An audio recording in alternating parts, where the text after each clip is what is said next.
반드시 살려줄 테니까. 그때 이장님께서 모른 척만 하시지 않았다면, 우리 편에서 함께 싸워주셨다면, 그랬다면 우리도 도망치는 거 말고.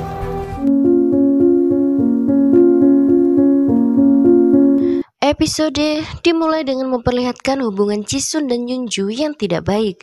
Diceritakan juga, rupanya dulu mereka sempat bertunangan. Tentu saja pertunangan mereka terjadi karena rencana raja dan juga ayah Jisun. Namun setelah meninggalnya sang ayah, Yunju sama sekali tak peduli dengan pertunangan itu. Ia juga memilih untuk menjaga jarak dengan Jisun.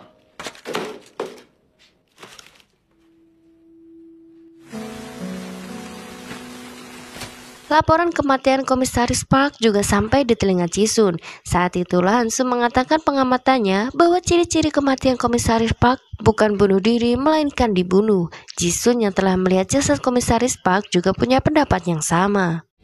박재준은 자결을 한 게 아니다. Seolah yakin bahwa kematian Komisaris Park berkaitan dengan ayahnya, Jisun kembali menemui sang ayah. Namun dengan santai ayahnya menjawab Komisaris Park pantas mendapatkannya. 살리기보단 죽이기가 더 쉬우니까 말이야. Setelah berhasil mendaratkan kapal yang menjadi rumahnya, Hansu dan Dongchi memutuskan untuk menggeledah rumah Komisaris Park. Rupanya Komisaris Park bertugas menampung semua suap untuk Executive View dari semua penjabat di seluruh Joseon. Di sana, Hansu juga menemukan patung naga hijau yang pernah dituduh menjadi barang suap ayahnya. Dari sana juga, ia tahu bahwa patung itu adalah barang suap yang Komisaris Park terima dari Gubernur Cheongsan, yakni kampung halamannya. Saat itulah Hansu memutuskan untuk kembali pulang ke kampung halamannya. Perjalanan mereka kembali ke Cheongsan tak seperti yang mereka rencanakan.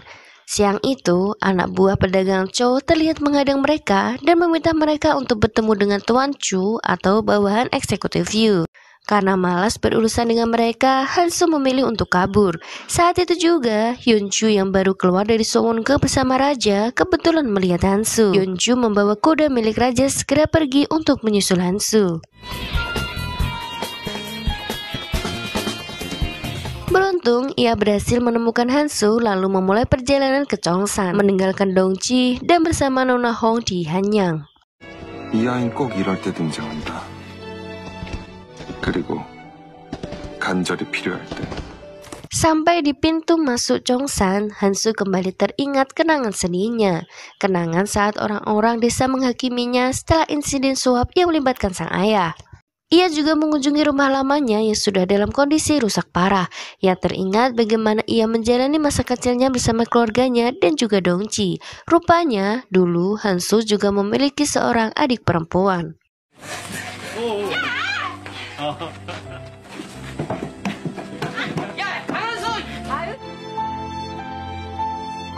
Hansu dan Yunju kemudian memutuskan untuk menemui gubernur dengan menyamar menjadi mata-mata kerajaan. Hansu sebisa mungkin mencari informasi tentang pemilik patung naga itu. Tanpa ia duga, gubernur mendapatkan benda itu juga melalui suap dari seorang wanita tua yang juga merupakan sesepuh desa. Ia, wanita yang berkunjung ke rumahnya dulu. Hansu memutuskan untuk mengunjungi wanita itu. Namun sayang, wanita itu sudah terkapar bersimpah darah. Seorang wanita lain telah membunuhnya. 눈으로 보이는 자상만 해도 10개 이상. 대낮에 벌어진 대담한 범행이라. 이건 원한살인이다.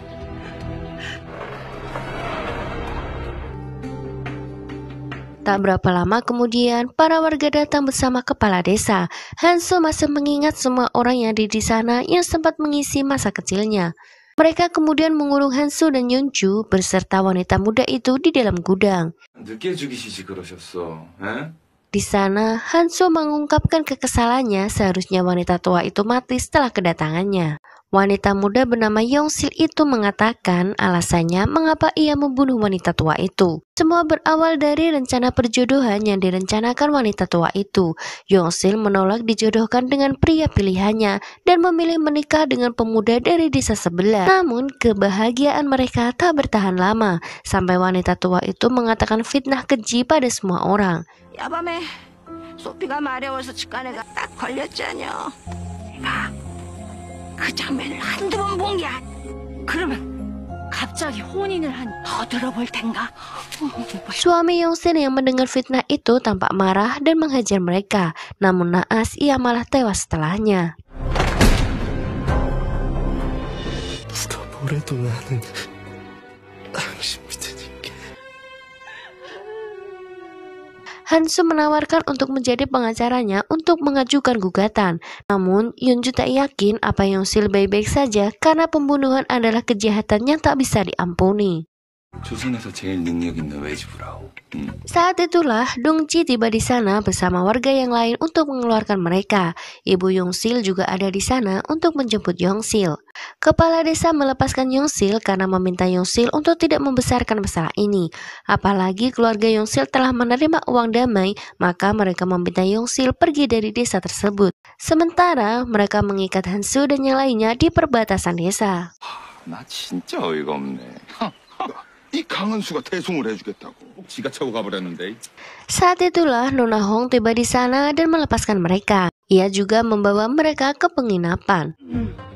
한 방에 낑겨서 주무시든지 말든지. Malam itu diam-diam Hansu menyelinap ke rumah wanita itu untuk mencari bukti. Namun sayang, tanpa ia duga, kepala desa sudah menunggunya di sana.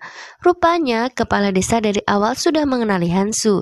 Ia meminta Hansu untuk pergi diam-diam jika Hansu ingin mengetahui kebenaran tentang yang terjadi pada keluarganya. 말해주셨어야죠. 내 모두 말해주마. Ditambah lagi, kepala desa memberikan sebuah pil yang Hansu yakini terjatuh saat peristiwa itu. Di saat yang bersamaan, Yongsil dibantu Yeonju, Nona Hong dan Choyun pergi ke kantor gubernur. Ia meminta kesempatan pada gubernur untuk menjelaskan masalahnya. Jika bukan karena Nona Hong yang merupakan dayang raja, gubernur pasti akan menolak permintaan Yongsil. Kembali pada Hansu. Hansu yang mendengar semua itu dengan berat hati memilih pergi dari desa. Namun di luar rumah, rupanya Yongsil dan Yeonju beserta beberapa prajurit sudah ada di sana. Yongsil mengatakan ia bersedia dihukum atas kesalahannya, namun ia meminta Hansu untuk menyelamatkannya demi anak yang saat itu tengah ia kandung. Hansu yang mengetahui hal itu terlihat dihadapkan dua pilihan yang sulit. Sedetik kemudian, ia mendekati Yongsil dan mengatakan akan membantunya. Itu berarti ia menolak tawaran kepala desa untuk pergi dari di sana.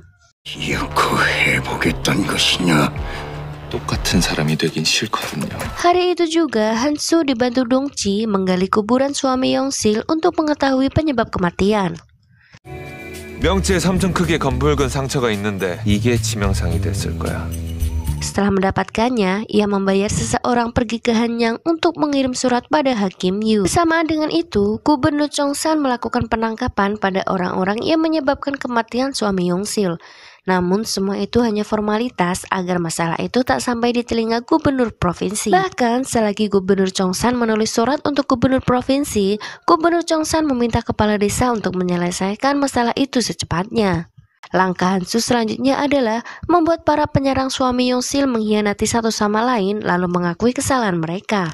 Hansu dan yang lainnya mencoba mendekati mereka satu persatu, namun rupanya cara itu tak berhasil karena pertemanan di antara mereka begitu kuat. Malam romantis Hansu dan Yeonju terjadi di depan kedai. Hansu yang kesulitan mengikat perban di tangannya mendapat bantuan dari Yeonju. Dari sanalah mereka mengikat janji untuk selalu bersama dan saling membantu. 나눠 드시지요? 약조의 의미로다가. 서로 다른 사람이 만나 한 뜻과 한 마음으로 행보를 함께하는 것도 이런 식으로 은근슬쩍 내 섹시 자리를 점찍어 두려는 거. 약조한 겁니다. 서로의 청심환이 되어주기로.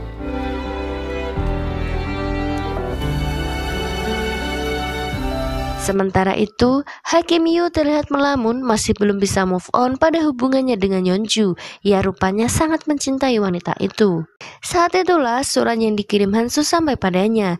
Meski Hansu berbohong bahwa surat itu tentang ditemukannya pelaku pembunuhan Komisaris Park, Hakim Yu dan beberapa pasukan segera pergi ke Chongsan. Sementara di pihak kepala desa, ia menyuruh beberapa orang untuk membegal kurir ke gubernur provinsi. Mereka menyelakai kurir itu, bahkan suratnya juga mereka sobek. Beruntung Choi Yun mengetahui hal itu dan langsung melapor pada Hansu. Hansu tahu bahwa orang-orang ingin mengubur masalah itu dan saat itu juga ia menyadari bahwa Yongsil dalam bahaya. Ketika sampai di penjara, Hansu sudah terlambat karena Yongsil sudah tak ada di sana. Rupanya, kepala desa dan warga yang lain memaksa masuk ke dalam penjara dan menyeret Yongsil ke sebuah pohon keramat yang ada di desa. Di sana, mereka menghakimi Yongsil dan akan menggantungnya. Tepat saat itu juga, Hansu tiba di sana. Ia mendengar kepala desa berdalih tak boleh melepaskan seseorang yang telah berbuat kejahatan. Hal itu membuat Hansu membalikkan keadaan untuk menghukum wanita penyebar gosip itu. Bagaimanapun juga, semua masalah ini berawal dari wanita itu. Ia juga menambahkan bahwa semua warga desa juga bersalah karena tahu masalah itu, namun hanya membuatnya sebagai hiburan. Mereka tahu bahwa Yongsil difitnah, tapi mereka semakin senang membicarakannya. 여러분, 말을 해보세요. 왜 그러셨어요? 있었을 겁니다.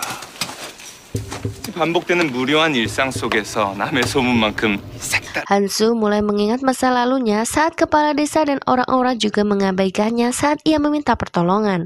Andai saja mereka tak melakukan itu dulu, pasti hidupnya tak akan seperti sekarang. 이장님께서 모른 척만 하시지 않았다면, 우리 편에서 함께 싸워주셨다면, 그랬다면 우리도 도망치는 거 말고 다른 방도를 구할 수 있었을 겁니다. Tak sanggup menahan emosi, akhirnya kepala desa membongkar identitas Hansu. Kini semua orang tahu bahwa pria yang ada di hadapan mereka adalah Kang Hansu yang dulu. Saat itulah Hansu menunjuk salah seorang pelaku pembunuhan suami Yongsil untuk maju dan mengakui kesalahannya. Kebetulan pria itu juga merupakan menantu kepala desa.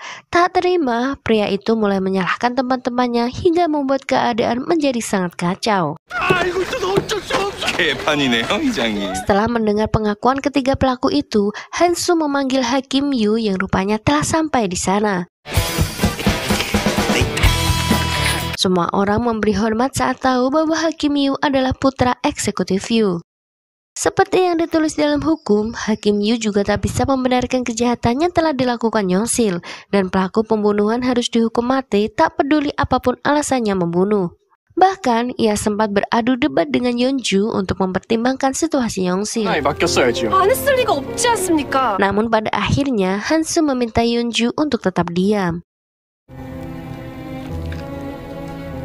Hakim Yu kemudian menyuruh pengawal untuk menangkap semua warga desa yang mengetahui masalah tersebut. Hakim Yu dan Hansu kemudian pergi ke kantor gubernur dan menanyakan alasan gubernur Chongsan mengabaikan laporan Yongsil. Sebelumnya, Yongsil juga pernah melaporkan kematian suaminya pada gubernur, namun gubernur tak mempedulikannya.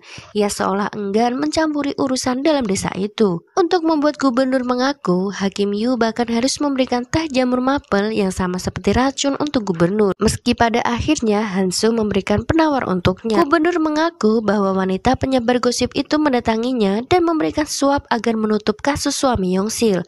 Mendengar itu, Hakim Yu meminta pada prajurit untuk menangkap gubernur.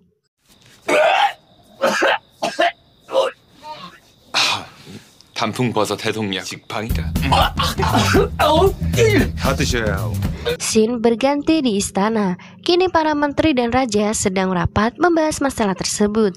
Memang hukum untuk kasus pembunuhan telah ditentukan oleh undang-undang, namun keputusan terakhir tetap berada di tangan raja. Menurut para menteri penegak hukum, mereka mengatakan untuk mentolerir kejahatan Yongsil. Tentu saja mereka mengatakan itu karena putra eksekutif Yu yang membawa kasus tersebut. Namun sebelumnya, Yeonju juga sudah memberitahukan kasus itu pada raja dan membawa surat petisi Hansu. Raja memutuskan untuk melepaskan Yongsil saat ini hingga anaknya dewasa. Setelah itu, Yongsil harus kembali mempertanggungjawabkan perbuatannya. 돈 달라 말은 언제 할 거요? 아직 안 했냐? 내가 해. 그럼 내가 해. 나 해. Setelah selesai dengan masalah Yongsil, Hansu menemui kepala desa di penjara. Ia berjanji akan membebaskan anak dan menantu kepala desa, tapi kepala desa harus memberitahu apa yang kepala desa tahu tentang kasus keluarganya. Menurut kepala desa, putranya dulu pernah menjadi sekretaris ayah Hansu. Putranya bertugas untuk mengantar surat ayah Hansu pada raja. Namun hari itu, putranya sedang terburu-buru karena istrinya akan melahirkan. Ia akhirnya meminta seseorang untuk mengantarkan surat itu. Namun setelahnya, kasus suap yang menimpa keluarga Hansu terjadi. Hansu Hansu memaksa kepala desa untuk mengatakan siapa yang menerima surat tersebut. 말해주십시오, 누굽니까? Setelah rapat, bahkan raja mulai berani menggunakan kekuasaannya untuk memerintah eksekutif Yu. Ia merekomendasikan seseorang untuk menggantikan posisi komisaris Park. Tentu saja, eksekutif Yu tak bisa menolak perintah tersebut. Hal itu membuat eksekutif Yu terlihat marah. Ia menganggap raja dan putranya mulai kurang ajar. Saat itulah Tuan Chu mengatakan tentang Hansu bahwa Hansu ada di setiap kasus yang terjadi akhir-akhir ini. 우연히 아는 건가? Kembali dari penjara, Hansu tanpa sadar melangkah pulang ke rumah lamanya. Ia hanya bisa menangis mengingat kenangan-kenangan yang pernah terjadi di rumah itu. Ia bahkan kembali mengingat tentang adiknya. Karena kesulitan ekonomi, orang tua mereka mengirim adiknya yang bernama Han Ensu untuk menikah lebih awal. Bahkan sampai saat ini, Ensu tak tahu bahwa kedua orang tuanya telah tiada. 이 오라비가 잘 보실 테니까. 동치 오라버니도 잘 있어.